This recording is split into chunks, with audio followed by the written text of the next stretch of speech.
like to introduce the speaker today. It's Dr. Ben Hurlbut, who's an assistant professor in the biology and science and souls at ASU. He got his PhD from Harvard in the history of science. He also spent time at Stanford. His research is in many areas, including on the governance of emerging technologies, primarily including biomedical research. And he's here today to talk to us about precision medicine and the problem of participation. Thank you very much. Thank you very much for having me. Move this down a little. Thank you very much for having me. And let me explain a little bit maybe why I'm here, why I might have something to say. By the way, this is a relatively small group, so I'm going to talk at you, but I'm very happy to treat this as a discussion, so if you have questions or anything, please feel free to interrupt, okay? Is this a little feedback? Is that better? It's off. Is that okay? I can do without the mic unless it's necessary for the recording, yeah, okay. I'm trained as an historian of medicine. I study, in effect, governance of the relationship between science and democracy, broadly speaking. Governance of biomedical research and innovation in the United States primarily post-World War II.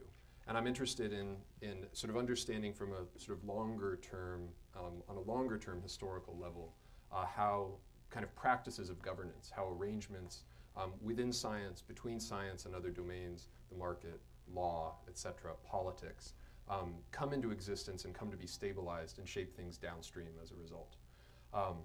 I got interested in the things I'm going to talk about today through a collaboration with a bioengineer, Krishanu Saha, who's a professor of biomedical engineering at University of Wisconsin. And we were thinking about governance of induced pluripotent stem cell banking. Cells, in effect, embryonic stem cells, cells that are taken from somatic cells from an individual, transformed into pluripotent cells, immortalized cell lines, that are then used widely and extensively in research, often in the production of disease models. A single line, because it's infinitely expandable, will be used all over the place and in ways that it's almost impossible to anticipate at the time of consent for the donation.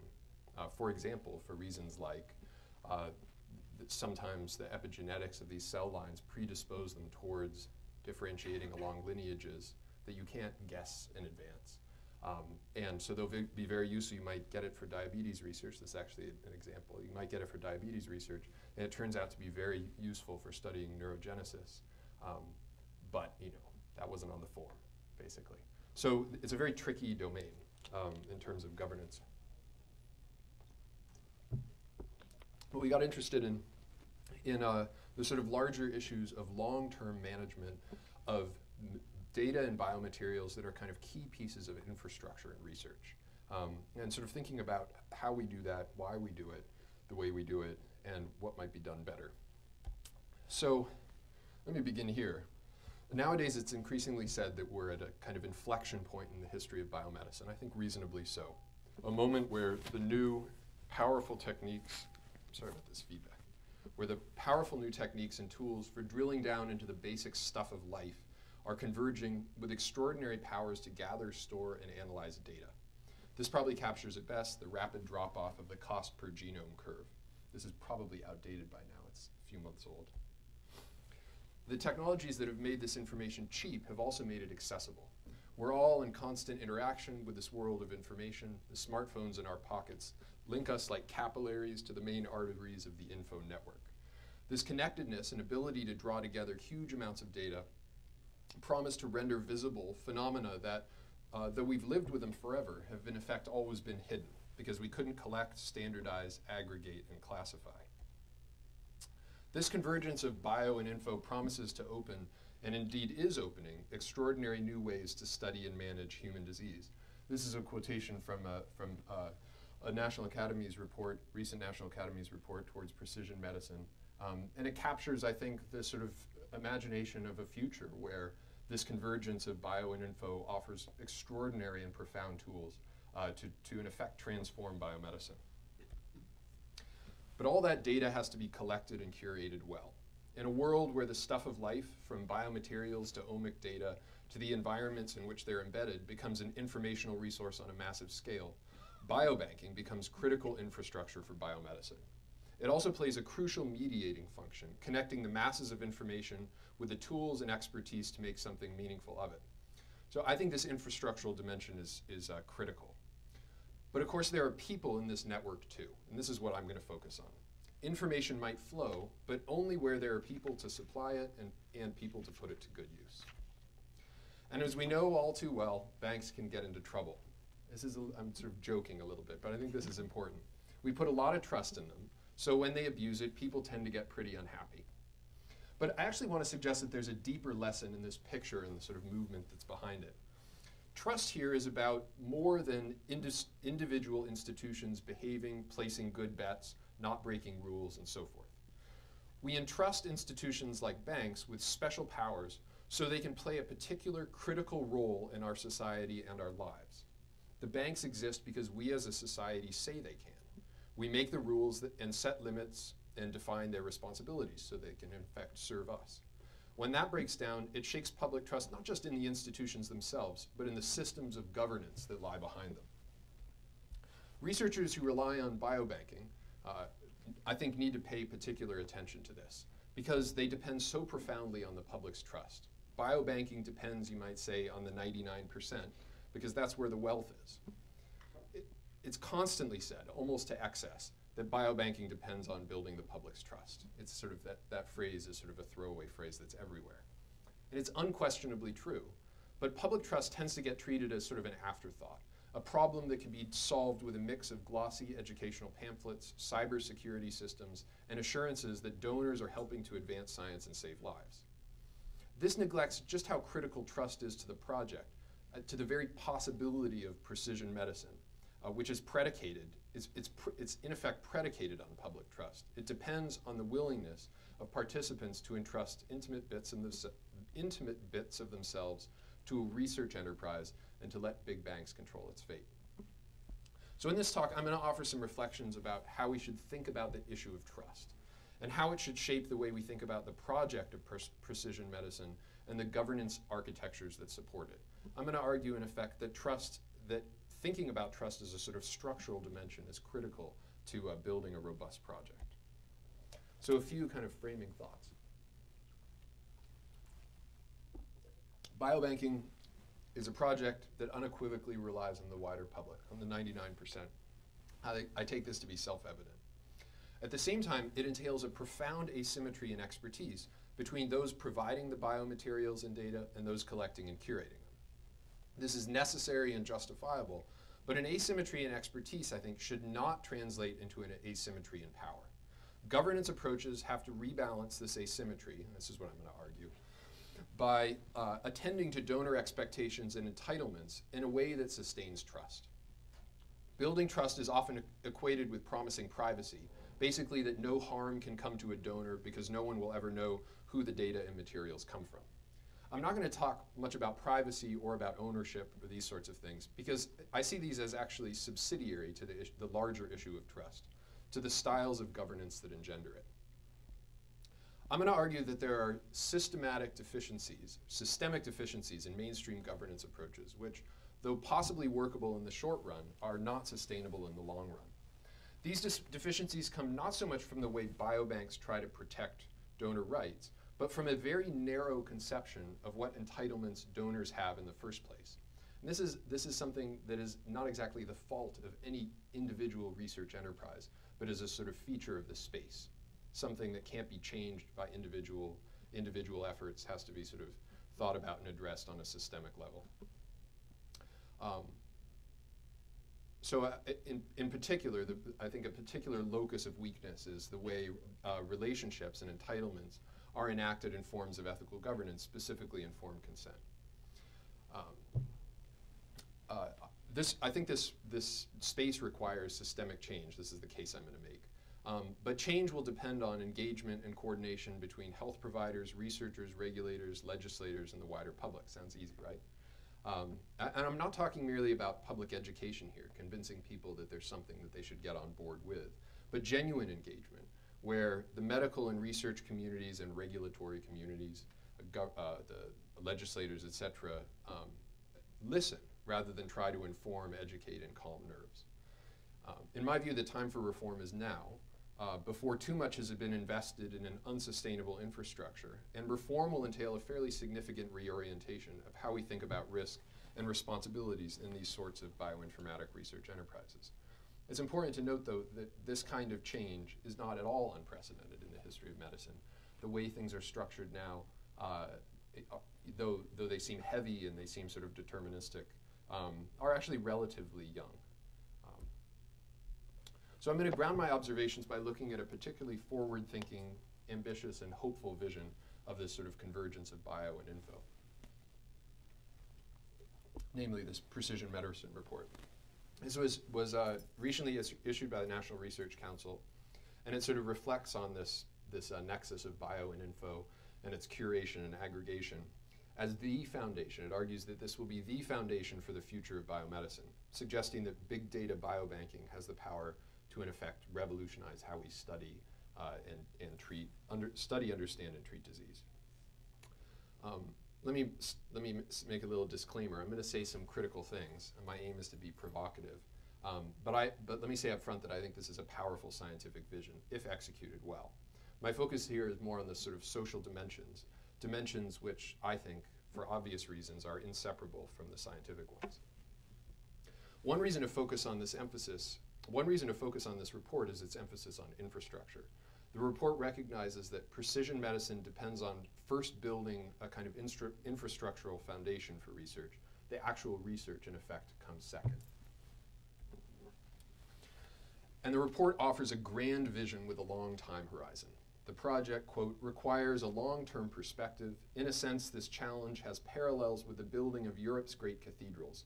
Studies started by one generation will be completed by another, and plans will change over time as new technologies are developed and knowledge evolves. Like Europe's cathedrals, it will require the coordinated inputs of people and resources from all levels of society. But here's the catch. Before the cathedral can be built, we all got to get religion. We have to work toward, quote, a gradual elimination of institutional, cultural, and regulatory barriers to widespread sharing of the molecular profiles and health histories of individuals while still protecting patients' rights. Okay, so the public, or a large subset of it, has to be willing to participate and contribute data and biomaterials that will serve as the sort of bricks and mortar of the structure. Yet why does engendering participation get characterized as, quote, eliminating a barrier? As if the natural condition, but for cultural and organizational impediments, is for information to flow unimpeded out of the people and into the big banks. The report's own language answers this. It's because data are conceived as a natural resource to be extracted, not as a contribution made by individuals to advance a collective social and biomedical project. In effect, it's all about the data. The people, insofar as they're present, get characterized as standing in the way, slowing things down. The social dimensions are a drag, an impediment, something to be overcome. So while the cathedral is the imagined outcome, in practice, precision medicine, at least up front, looks more like this. Mining and purifying informatic gold from the dross of individual people's experience of disease. This is all justified by promises that a great edifice will be built. Eventually we'll have a cathedral, though it far removed from the people whose illnesses provided the raw material in the first place. So I'm not suggesting that there's anything exploitative about drawing together this kind of data, not at all. Rather, I'm pointing to an orientation to governance that so permeates the report that participation in research gets presented as an almost antagonistic relationship between the patient and biomedicine. The challenge, as the report articulates it, is to get the data out of the patient as efficiently and invisibly as possible. This, by the way, is in no way unique to the report. That's why I sort of selected the report to focus on. This kind of talk is all over the place in the personalized medicine space. This is an image of the architecture that the report envisions. And all the key work, the mining, aggregating, and interrogating of data happens here, out of sight, even though it's deeply integrated with and dependent upon medical practice. One of the key challenges that the report highlights is how to integrate techniques of mining into routine care without disrupting anything, and how to get them paid for. making it, in effect, an invisible part of the normal course of clinical medicine. If you look at the literature in the biobanking space, this mining metaphor is everywhere. So too is talk about overcoming barriers to research. An emphasis tends to be on rendering the mining as invisible as possible. It all operates in the background after a consent is signed. Responsibility to participants is imagined as little more than minimizing so-called informational risk. The disconnection between the person giving of herself and the research enterprise she's involved in is tremendous, even as the value of the whole enterprise depends on the fact that it is a specific, unique individual who has provided the materials and information about herself. It is, as the report calls it, a quote, individual-centric enterprise, except that as a research enterprise, it's totally closed off from the individual, at least as the report conceives it. So this approach involves a set of conflicts, kind of conflicting strategies between the way research is practiced and the way it's governed. Research gets right into medicine, piggybacking on clinical interventions to gather information whose meaning is not yet understood. A good example that's coming down the pike is whole genome sequencing, which, if I'm not mistaken, is starting to be practiced here, which is now being offered in a range of clinical settings. Information rich, but for the moment meaning poor. No doubt that will change, but that means there is a disjunction between what the sequence might mean in the clinical here and now and what it will mean when compared with a larger body of similarly derived data in the future. Clinical uncertainty then becomes a kind of a resource as it attempts to reduce, as it attempts to collect the sort of spin-off of excessive data and biomaterials that can be mined. There's nothing wrong with this. Again, I want to say that there's nothing wrong with this. Clinical medicine has always involved enormous uncertainty and has always involved the kind of, making use of the wide repertoire of resources that are available. The problem is that there's a kind of artificial separation drawn between the efforts to figure things out in normal clinical care and efforts to do the same in research. So whereas the patient is kept in the loop in a clinical setting, the same is not true of the research side. Her disease, excised from the body, preserved and banked, continues to be interrogated, but in ways and by people she cannot see or really even imagine. This structure has a genealogy. And in fact, there's a very good reason for the separation. In the first half of the 20th century, American medicine worked very hard to acquire public trust, and with great success. In 19th century mainstream medicine was sort of one among about 15 different forms of medical practice and was nothing special. In the late 19th and into the early 20th century, the medical profession worked very, very hard to kind of develop a trustworthy identity for itself, and it succeeded. That's sort of captured by this Norman Rockwell image over on the right, your left, I guess.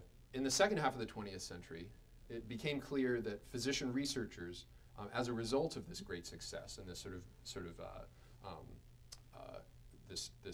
baseline level of trust, it became clear that physician researchers could too easily exploit that trust by using patients as experimental subject. So the image over here is a picture of a young man, so-called normal, at the NIH Clinical Center in the 1950s. Sort of teenagers would take a trip out of rural Pennsylvania for a couple of years and live at NIH and serve as research subjects.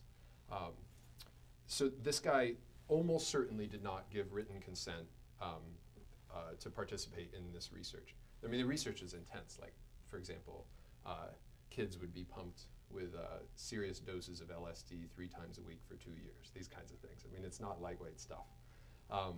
So he almost certainly didn't sign a written consent. Much more likely, the physician noted in his medical record that he gave a kind of tacit consent. He didn't get up and leave, basically. He didn't struggle, he didn't protest. He let the doctor do what he was doing, and this was sort of adequate.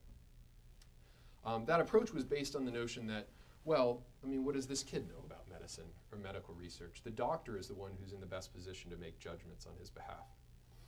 And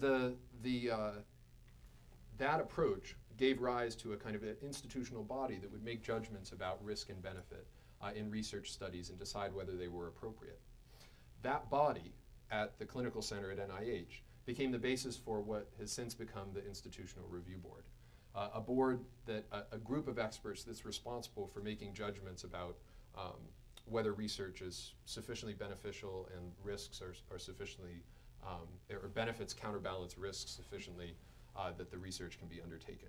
In other words, the discretion that belonged to the physician researcher got sort of shifted over to this institutional body, but nevertheless it remained with a body. It remained with a structure that was independent of the patient. You still didn't, in effect, ask the patient or bring the patient into the loop, except to sign a consent form. So the written consent requirement that developed largely out of concerns of liability risk in health education and welfare in the 60s, basically invited the research subject to give an up or down vote on whether this was something they wanted to be involved in. Yes or no. That's the sort of the extent of the input that's received from the patient. Now, this works in some respects well enough when this is the kind of relationship you're talking about, the patient in the bed standing next to the doctor. There's an enormous amount of kind of informal communication that takes place in this kind of setting. That's decidedly not the case in the kind of informatic research that I'm talking about today. So in the precision medicine report, information tends to get bifurcated.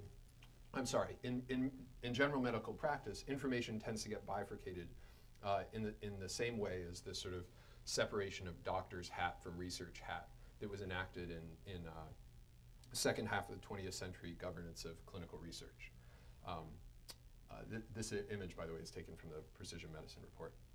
So the precision medicine report calls for the coalescence of these bodies of data in research practice,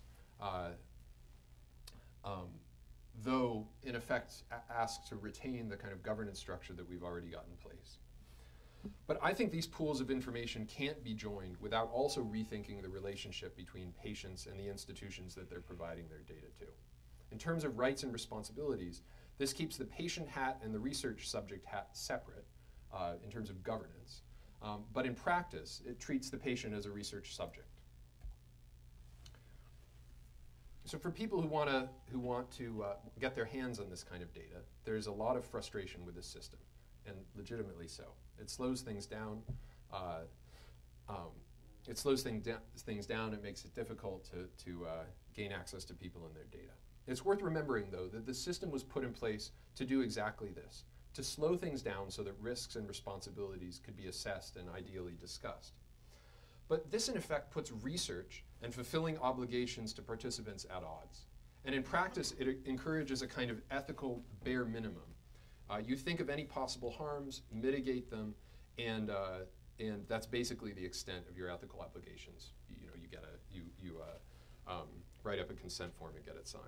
The less obligation to the participant, the less constrained the research. So it's like an environmental impact assessment for a mining operation. The benefits are basically taken for granted.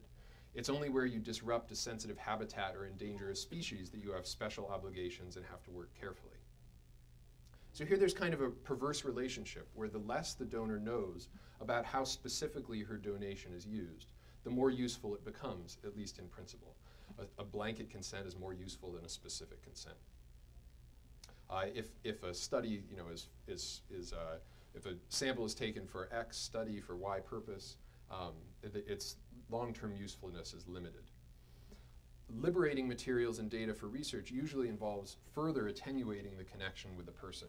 So for example, through anonymization of a sample, if you strip the identifier from it, magically it ceases to be a human subject and becomes mere material, at least under the kind of current interpretation of the common rule. It's in effect nobody. But of course, the research value of the material is dependent precisely on the fact that it is somebody, that it's from a unique individual biological body, etc. The process of consent, as it's generally practiced, defines the limit of participation. One signed form and that's it, even though data will live on for decades and may also continue to be mined out of a health record. It's like a mineral lease with no revenue stream for the person who owns the land. So the system encourages disconnection. That's basically the bottom line. The less the donor is connected to governance, in effect, the more useful the donation becomes. All this all the evidence suggests that this system of governance is unsustainable. Health and Human Services has recently proposed changes to the common rule that are supposed to address this. We can talk about this in more detail later. I'm not going to go into the details. But what they do is basically extend the requirements for consent without actually addressing this problem of disconnection. I think quite the opposite, actually. They, in effect, will exacerbate it if these approaches are put into practice. Presumably, these are relatively familiar to most of the people in the room. I'm just going to flash this up to sort of underscore some instances where emphasis on disconnection has proven problematic. But what's common to all of these cases, this is the Texas blood spot case, Washington v. Catalona is a very famous case, the ASU Havasupai case, no doubt everybody knows about, Henrietta Lacks. The Henrietta Lacks book has been on the nonfiction bestseller list for like 48 months or something ridiculous like that now.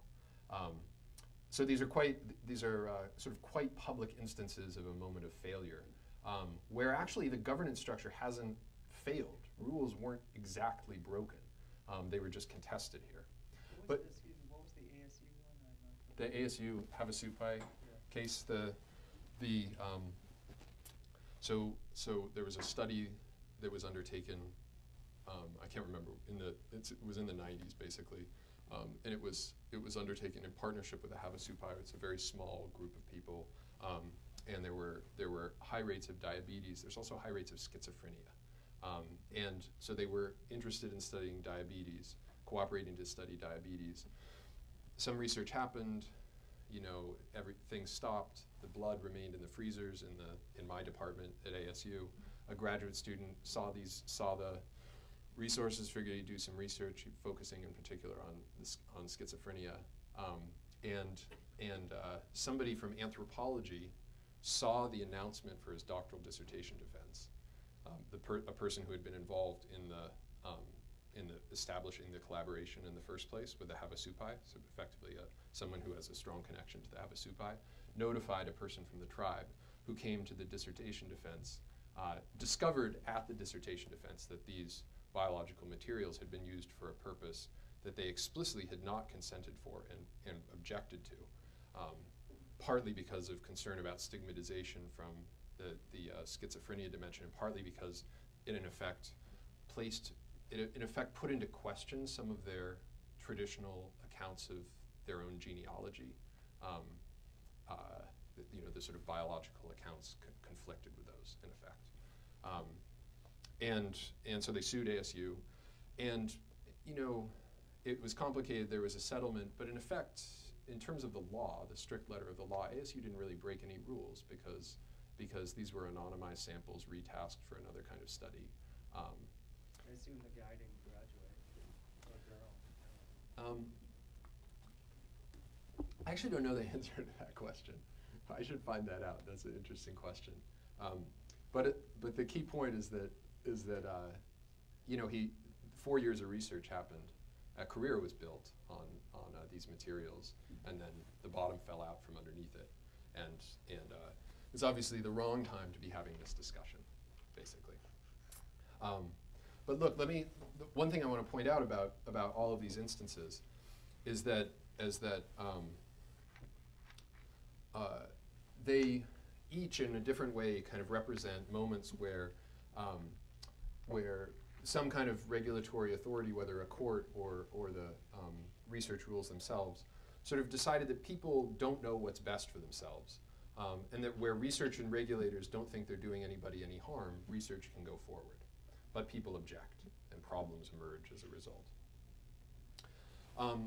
Let me say just a quick word about Washington v. Catalona. I keep track of the time here. In this case, the explicit intent of donors was overruled by the court. Basically, this was a cancer. Catalona was an oncologist at the University of Washington and had collected samples to do very specific research, had good relationships with the patients and so forth. And when he was moving, he wanted to take them with him. Washington objected and said they are the they are the property of the university. And the court agreed with the university. saying that you know, it was most valuable in the hands of the university, in effect. In effect, it ignored the terms of the consent that the consents that the people had signed.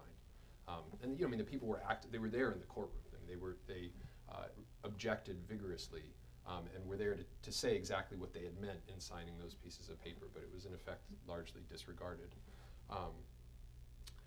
Importantly, it wasn't just the university. So briefs were filed by the AAMC and the American Cancer Society, which argued precisely this, that if you granted people the right to sort of determine the grounds on which, or to sort of have a say over how and by whom their tissues were used, that it would jeopardize biomedical research as a whole. It would set a very, very dangerous precedent. In addition to a very difficult administrative mess. But I think this is profoundly short-sighted. Because if there's reason to believe that the research enterprise can't be trusted to fulfill donor expectations, not just Washington, but the research, the sort of governance structure in general, then people simply won't entrust researchers with information and materials from their bodies. For the moment, it's possible to take without asking, at least to some degree, in a clinical setting. But you know, if you're talking about gathering in-depth longitudinal data about individuals that's imagined in the precision medicine report, disconnection simply will not work. This little guy's just to invoke the Texas Blood Spot Bank, putting a face on the blood spots, so to speak. So there's lots of social science research, empirical research, that bears this claim out. It consistently demonstrates that the vast majority of people are ready and willing to participate in research, but they prefer to be asked. They prefer to have the option to know what research they're contributing to be asked permission for unanticipated usages. In short, they prefer partnership to blind donation. It seems pretty commonsensical. Partnership, however, means much more than simply not being harmed. That's what the structure, the governance structure right now is basically focused on, not harming people. But partnership means something much more than that. It means having an opportunity to actively contribute to an enterprise in which other parties uphold their ends of a bargain. So a quick example is this study on the bottom, where it was a focus group-based study. And one of the findings was that the majority of people involved in the study were prepared to participate in research. 94% said that rather than an informed consent, that, quote, a contract signed by researchers and participants would be very important as a sort of feature of the governance structure. I have a question. Yeah. So would that imply that the participants would have responsibility? So participants do have responsibility in the sense that they are placing themselves at risk. The informed consent structure says you have a responsibility. That kid lying in his bed who didn't get asked was treated as an object. And the informed consent structure says you're going to be treated as a subject, a research subject that makes an informed consent. In other words, takes responsibility for the risks that are outlined in the consent form that are attendant in participating in this research. So people are already taking responsibility. What this structure, I think what this sort of idea of a contract entails is give us more responsibility or more of a participatory role than simply blindly donating and signing a form that we understand that it's possible we might get hurt, but it's very, very unlikely. Instead, tell us what we're doing it for. Let us actively say, we want to give to this. We want to advance the research. We want to participate in an important project, in effect, as a partner in the project. What that would entail in terms of specific responsibilities, I'm going to come to that a little bit later, so let me bracket that question for a minute. But I guess I would just think that if they did have a responsibility for ongoing research, they would have to be responsible to keep contact information current. You know, just that contacting, that communication, it's predicated. I'll come to this. I'm going to talk about this in a few minutes. No, I think it's a very important question.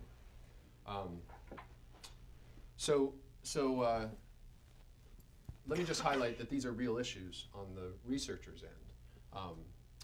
This is from the Office of the OBBR, Office of Biopositories Biospecimen. at NCI did a survey a few years ago in which 80% of researchers reported having difficulty acquiring quality biospecimens. They don't know where to go, it's hard to get them, etc. I think this is presumably a familiar story. It's experience for people in this room. More or less everyone I've talked to reports something similar. Further sort of exacerbating problems under the current regime, we're talking about long-term open-ended research. We can't anticipate how materials and information will be used because we don't know what the next questions are going to be. Furthermore, privacy is hard to guarantee. I mean, it should at least give us pause that many of the biobanks that are now in existence, for which connection has been completely lost with the donors, promise privacy. And I mean, imagine a world in 10 years from now where everybody's got their sequence data, and it's not unimaginable that it would be possible to go on somebody's, for those disinclined to keep things secret, to put it up on their Facebook page that a researcher could compare and figure out who the person is and look at their pictures and find out how many kids they have and see what their mother died of and so on and so forth by mining their Facebook page. The person may have no problem with that, but it violates the consent, So I mean, this is a sort of a kind of crack waiting to open up in the infrastructure that incidentally a sustained connection would make into a trivial problem.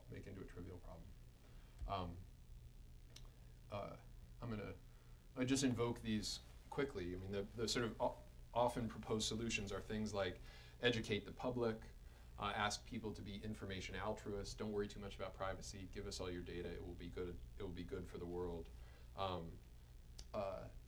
There are approaches like the portable legal consent that try to build an information commons, and this is sort of an important and interesting form of sort of efforts for research participants to shape how things are being done.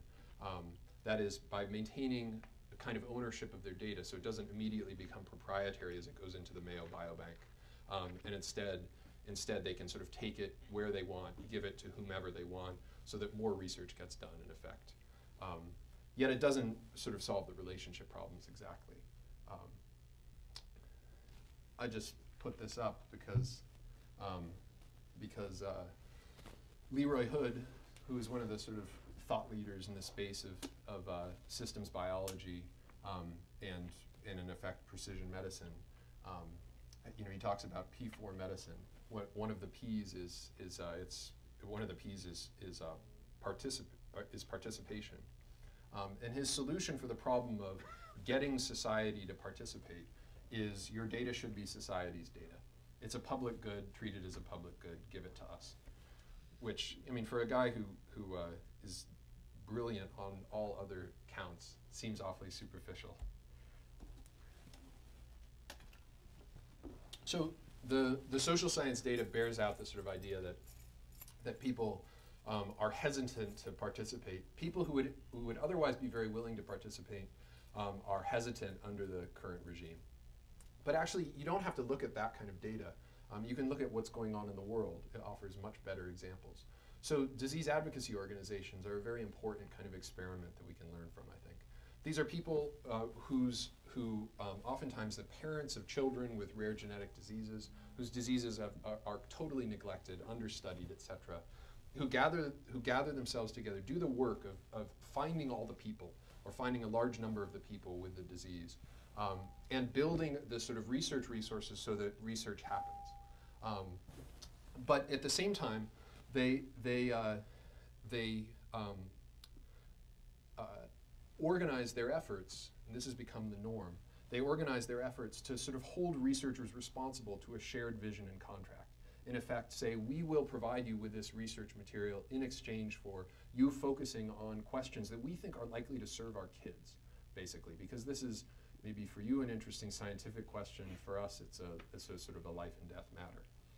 As Sharon Terry, who was the founder of PXE International and is a sort of one of the leading figures in the patient advocacy community, she says you can't herd cats, but if you control the food, you can get them to go where you want them to. And the food here is data and biomaterials, right? So this is a sort of a forced partnership, a contract that's undertaken by sort of incentivizing the research community to collaborate in this way. Incidentally, most researchers are more than happy to approach things in this way. At least that's my sense from the ethnographic research that I've done. And they do it the other way simply because that's the sort of standardized, institutionally standardized way to go in mainstream research. Just to give you a very quick sense of how much energy these organizations put into their work. 91% are involved in participant recruitment, 75% collect data for research, 45% support a registry or biobank, which is a lot of work, it costs money, et cetera. 56% have assisted with study design. That's because they like to be in there and make sure that the questions are asked in a way that's sort of accountable to them. It takes money, effort. People pretty much quit their day jobs and do this. So this is an example of I'm going to skip through this, but this is an example of a variety of these kinds of efforts that have been highly effective. But let me just point out that this is so resource intensive. It's so much work that you need very specific kinds of people to undertake this. You need very specific kinds of circumstances in order for it to be sort of effective. And there are lots of people who are sick who just aren't up to this, you know, in effect are left out of this kind of space by virtue of the fact they don't have the resources to get into it.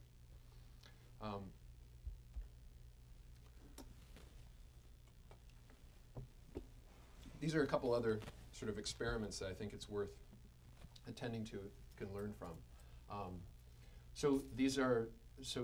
This graph here is the participation, the number of people participating in research at two companies, Patients Like Me and 23andMe. Presumably people have heard of 23andMe. It's the direct-to-consumer genetic testing company.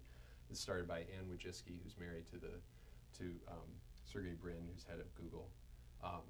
It's a quite iconoclastic project. Individuals have a right to their genetic data. It can be a consumer good. We're going to cut the doctor out of the picture, in effect. But really what it is a biobank. It is a massive genomic biobank, and the business model and the kind of mission is to do research. Remarkably effective research, because 87% of the people who have bought their consumer genomic services have opted into, in effect, open-ended research, right? In addition, they maintain contact with the people because they tell the people, look, you bought some data, but we don't know what that data means yet, and so your relationship with that data is going to evolve over time. So in getting the sequencing done, you also, or in getting the genotyping done, you also get a sort of forever portal into interpretation of your data and curation of your data. As new studies come in, as more is known, it's updated, et cetera, et cetera. So there's an ongoing, trivially simple, ongoing electronic relationship between the donors to this biobank and the biobank itself. And when they do studies, they have people fill out these sort of informal surveys that are meant to both be useful in research and also help them kind of curate and interpret the people's genetic data. And so they'll use this survey data, self-reported data, but they'll also ask further questions. So if they want to do research on a specific question, they'll look at the data that they've got, and they'll say, we need to know these other things. They'll send an email. Turns out that about 2 hours later, you'll get a response from 15 or 20,000 people.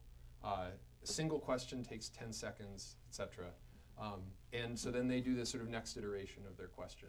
And they can do these sort of remarkably fast studies. I mean, there are limitations to it, of course, but there are studies that, you know, in a normal mainstream setting would require IRB approval. You know, it would take a year to ask that question that takes 23andMe about a half an hour. Patients Like Me is a similar thing. It's a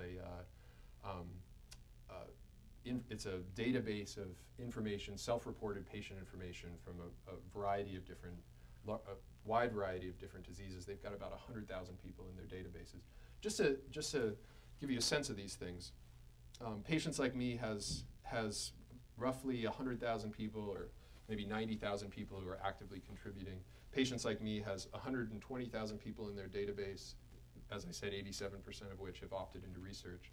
And they built these over the course of a couple of years. And you know, it's like they got 35 employees or something like that. So the simple message for these things is that under the right circumstances, people will participate.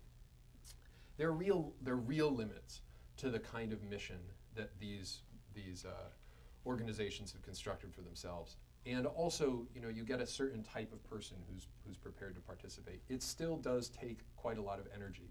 The interesting thing about Patients Like Me is that, you know, where you don't have the kind of organization and resources to put together strong advocacy efforts, the bar is much lower here. So there are a large number of people who claim to have fibromyalgia in their database. And so, you know, in a sense, Patients Like Me knows more about fibromyalgia than anybody else because they've got 35,000 people that are daily logging their experiences, you know? A problem with these is that they sit at at the edges of mainstream research.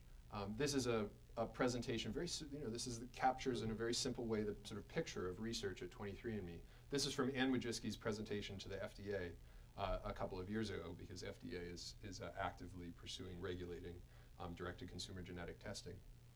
This was put up in conjunction with the sort of statement that consumers have a right to access their genetic information.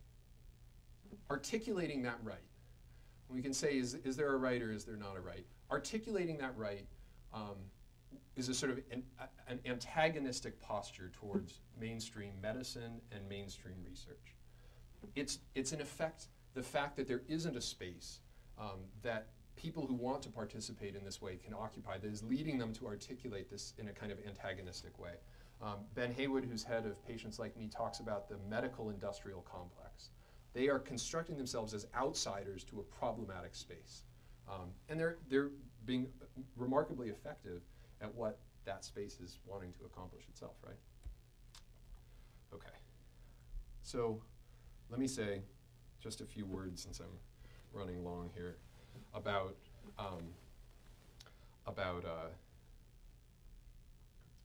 ways forward.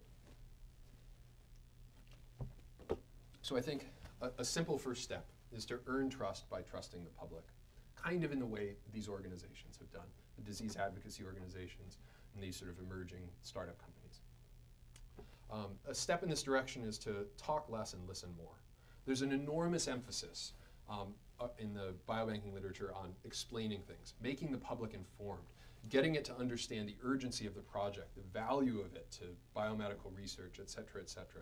Participate and you will contribute to curing disease in the future. Fine, and many people are very, very prepared to do that.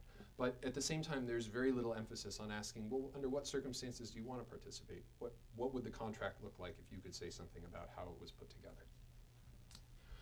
Building dialogue into the operations of biobanks. In other words, the governance arrangements need not be static, a single consent that's signed at one moment, but rather can involve connection and dialogue. Connection, if you're going to do longitudinal research, is necessary anyway, right? And we have the web. It's pretty simple to remain connected. So building dialogue into the operations of biobanks that allow people to see the nature of the projects that are going on, that are using their data and materials, rather than simply promising progress in the long run. Let people see how their donations are being used, what progress has been made, and how far there is to go. The project then becomes about the hard work of advancing science, not about hyped promises of future benefit. This kind of arrangement, I'm convinced, will engender more participation, not less. Interfaces allow more refined choices about what sorts of research people are prepared to participate in. Under certain circumstances, that might mean opting out of research, but I would think in a vast majority more circumstances, and evidence bears this out, it would mean opting into research, where more is needed from an individual, particularly in a domain that they have something to contribute to because their mother died of something, whatever. connections would allow you to ask for more and allow people to contribute more. And finally, charting the course for progress should be a joint enterprise. Participation in imagining futures and articulating aspirations. What matters? What are the goals here? People don't need to know the sort of technical details of what goes on in the research in order to weigh in on what research they think matters, in part by contributing. So the movement ought to be from a kind of minimal consent, minimal governance to maximal collaboration. Rules to protect architectures to partner, invite and sustain engagement that allow but don't require disengagement. And I think that this point is important. The norm right now is disengagement. It doesn't matter to you what we're doing, just as long as we're not harming you in any way. You give the opportunity for engagement of the sort that patients like me and 23andMe gives.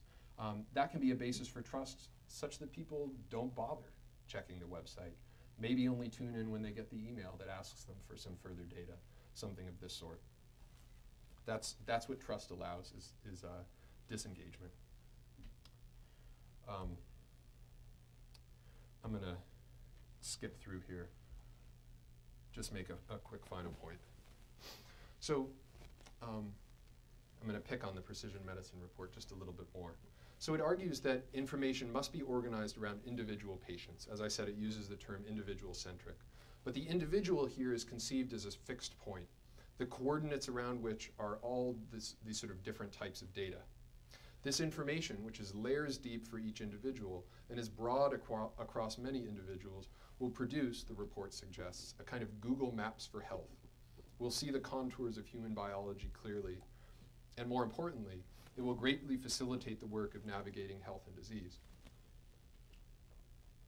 Okay, but this is a story of data aggregation, of drawing together bits of information that are already out there into a coordinated and rationalized synthesis. That's what Google does. But this trivializes the magnitude of this project. Individuals are not fixed passive points to be mapped, nor are they untapped veins of gold buried within the mountains of medical data.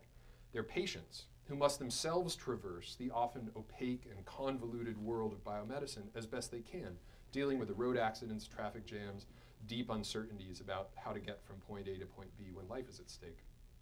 So for patients, and in this sense, I think we can say we're all patients, it's not so much territory to be mapped, but terrain to be navigated. And the dangers of the road are real enough. So in this sense, a better metaphor than either a Google map or a cathedral is a highway system. It's big, durable, built to last infrastructure that takes collective commitment, investment, and labor. And it's built incrementally. It can't be achieved by elite number crunchers drawing together data sets. For the real work lies in developing those data sets through the participation of the many.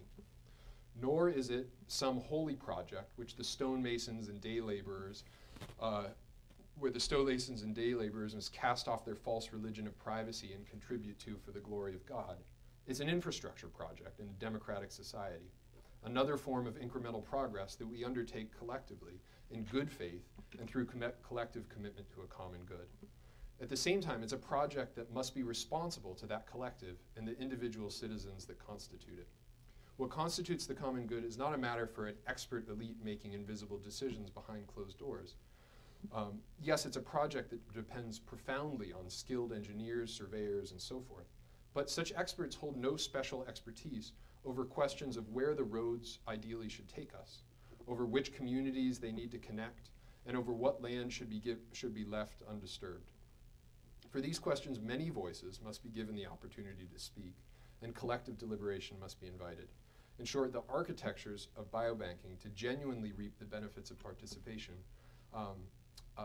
must allow for forms of governance that are themselves participatory. Because I think we're nowhere near this yet. We're here. And that's why now is the time. We have the luxury and the responsibility to experiment with forms of cooperation, participation, and governance that will build a foundation of mutual respect and trust. That foundation, established through good faith efforts up front and sustained as a dynamic architecture built around engagement rather than a kind of one-shot signature on a consent form, will be much, much stronger than what we've got. It would be critical and the lasting element for the infrastructure that would serve human health long into the future. Okay. Thank you very much. Yeah. There's a lot of food for thought here. I guess one of the things I'm wondering about is if you built this collaborative infrastructure through patchwork motivations and so on, there's a great potential, and here's where probably we need a statistician to tell us, but whether biased, self-selection bias and so on would creep into this, and how you would ever characterize, how representative your sample is. When people opt out or opt in, do we know what the remainder is, what their characteristics are like? And yeah, so I took these two companies, Patients Like Me and 23andMe, and there are a few other that are operating in this space, are really worried about this, both about criticisms of self-reported data and about the sort of issue of bias. And so they've taken great care, and I'm no expert in these kinds of issues, but they've published a reasonable number of papers. Patients Like Me published a paper in Nature Biotechnology a little while back, refuting claims that lithium was effective for treating ALS patients. And I mean, the numbers once scrutinized hold up. The people who know, but so it may be that if you get enough patients, then you can correct for.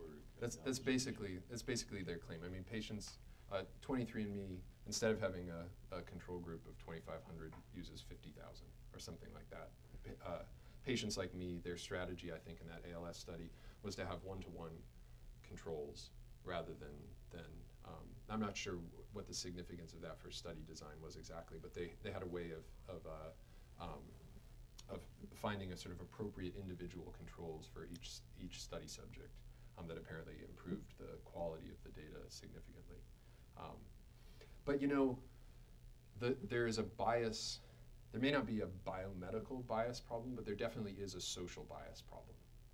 Patients Like Me involves, to a large degree, people who spend a lot of time thinking about their health and are prepared to sit in front of a computer and spend a bit of time every day or every few days plugging in information about what's going on in their bodies. There's a lot of work, right? And it seems to me that the things to learn from these structures is not so much the sort of idea of empowerment that you give people the opportunity to engage in this way, but rather that in giving people the opportunity to engage in this way, you can build foundations of trust that would allow them to disengage, in effect, that would make them comfortable with using other repositories of data, like an electronic medical health record, as the mining source. So it's more about the sort of social foundations. Let me say something quickly about this patchwork issue.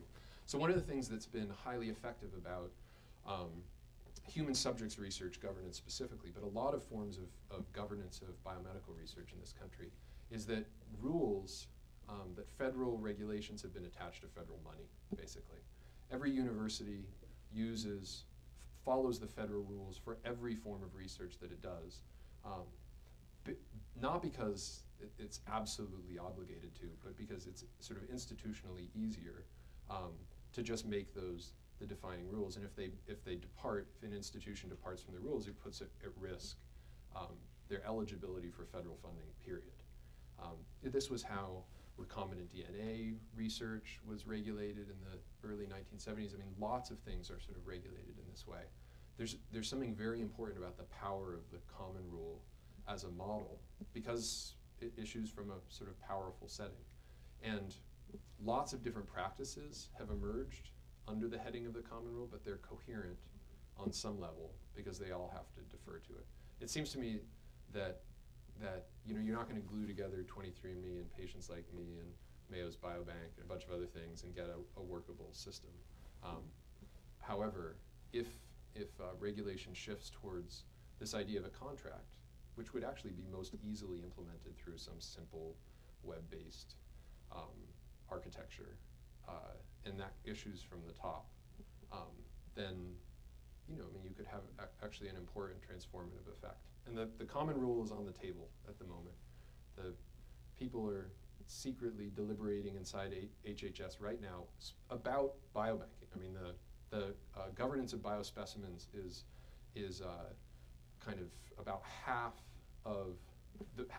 the proposed changes to the rule are focused on governance of biospecimens. This is a rule that has effectively not changed since 1990. So think about how much biomedical research has changed since then. So I mean, it seems to me that this sort of is the moment to be thinking about these questions. Any other questions? So I have a question. So if I became basically like a member of a biobank, and say I donated, some biopsy material, and then I passed away, would my children, would my heirs have control over the use of that You mean donation? in my sort of imagined world? Yeah. You know, I think the answer could be maybe. Just like the answer to almost everything in a dynamic participatory relationship could be maybe. In other words, if you design a study where everybody has to sign the same consent form and you either get to say yes or no, then there's very little back and forth and there's very little space for specific opting in or out. So the proposed changes to the common rule allow for, they sort of encourage blanket consent, but would allow for these sort of check boxes for opting out, like, no stem cell research and no research related to reproduction or something like this, as if HHS can imagine the 6 things that everybody in the world cares about in advance and require them as part of the forms. Whereas if a specific study had opportunities to opt out for specific things or opt in for more contribution, even if there's greater, say, risk to privacy, it would allow much greater flexibility, and it would, I think, deliver much better on obligations to participants. So right of withdrawal is a basic fundamental right under the common rule, and that for a guy in a bed, if you're part of it or if you're not part of it. It's very, very clear to you. For a person in a biobank, it's a lot murkier. And it seems like a right of partial withdrawal or a right of further opting in, a right of tailoring one's forms of participation, or simply knowing what one is contributed to would be very useful. So CA Hub is setting up, their architecture involves building in these sort of a tracking system for their biospecimens. So they know everybody who's used a particular biospecimen, what studies it's been used in, what publications have come out of it, et cetera, et cetera. They can see everywhere their specimens go. But that's not in any way, it's not used to inform the donors in any way. It's cancer, it's a little more complicated. I mean, you probably have a lot more people who are deceased who are involved in the studies in effect, but it would be trivially simple for that kind of system to make a portal that says, hey, look, you've been involved in these studies, you contributed to this stuff. The research shows that people really like the idea of contributing to biomedical research and really like the idea of being able to see what difference they themselves have made. And then they all often ask, what else can I do? Not, how can I get out of this? But getting out of it is a right under federal law. So.